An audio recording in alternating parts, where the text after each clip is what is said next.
rumors of Dolph Ziggler already in motion on his way to TNA. Ha, ha, ah. Some former TNA writer named Jason Cook, I've never heard of him, maybe that's why he's saying what he's saying, is claiming that it's going to happen. He's saying things have been in motion. Now, I've talked about, and it's become, I guess, public knowledge in the IWC wrestling world, that's internet wrestling community world, that Dolph Ziggler's contract expiring, I believe it's in September, expiring early fall. Jason, if you're in fact telling what you think to be the truth is, I think someone is hyping and working you, my friend. If Ziggler is at all had any conversations and any motion with TNA, obviously quietly because he's still under contract with WWE, here's what it would be. It would be him trying to figure out how much money he can get, how much freedom and creative direction, how much freedom he'd have to take other bookings. It would be him figuring out what he could get on the table with them and use that as leverage and or a point of reference to either re-sign with WWE in negotiations or to talk elsewhere or to do and weigh the option of what I say is the best option, which is remain a free agent, try to work everywhere else you can work. WWE's not going to let you do that, so they're out of the equation. Work everywhere else you can work, and he will be in demand for the next couple years. He will control his destiny, control his money. Everything will be paid for in terms of his travel. That would be the way to go.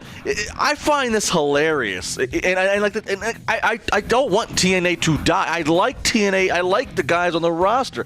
I like some of the writers and the people that make the show happen. I just have a disdain for the top end management who are the constant in this decade of dumbassery.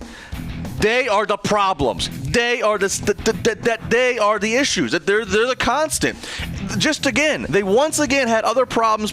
They did not. They're late on paying on talent. Late on paying talent. There's no excuse. They don't tour anymore for live events, so it's not like you have to pay buildings. You don't have any expenses. You didn't pay talent on time. That's inexcusable. Bob Ryder then sends out. Then FedExing out, he's FedExing out paydays overnight. It shouldn't even come to any of that, okay? It should not come to that, and losing Gunner from the roster, not having anything for him. Ridiculous.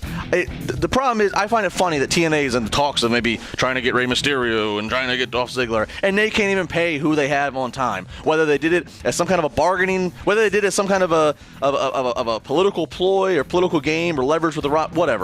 They've lied to the roster over and over and over. It's amateur hour. It's Bush League. I feel bad because everybody there, guy and girl, deserves better than what they continue to get.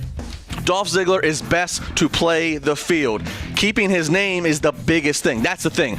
If he parts ways with WWE, what does he get called on the independent scene? If Dolph Ziggler's not going to re-sign with WWE, the best thing he could try to do, and I don't know if it's business possible, but the best thing he could try to do is negotiate something with WWE where he gets hold on to his name, Dolph Ziggler, use it elsewhere, and on like an agreement that he won't go out and immediately cut shoot interviews and bash WWE, because obviously people are going to want him to speak open and honestly about him being underused. If he makes a deal to say, hey, I'm only going to publicly talk good and thank everybody for my time with you guys, you let me use my name. He has the rest of his life. Wait until you're not wrestling anymore and you can barely walk. Wait then to do the shoot interviews and tell all the dirt. Keep your name, because nobody wants to say, coming soon to a town near you at your local high school gym is Dolph Ziggler. Nobody wants to have that.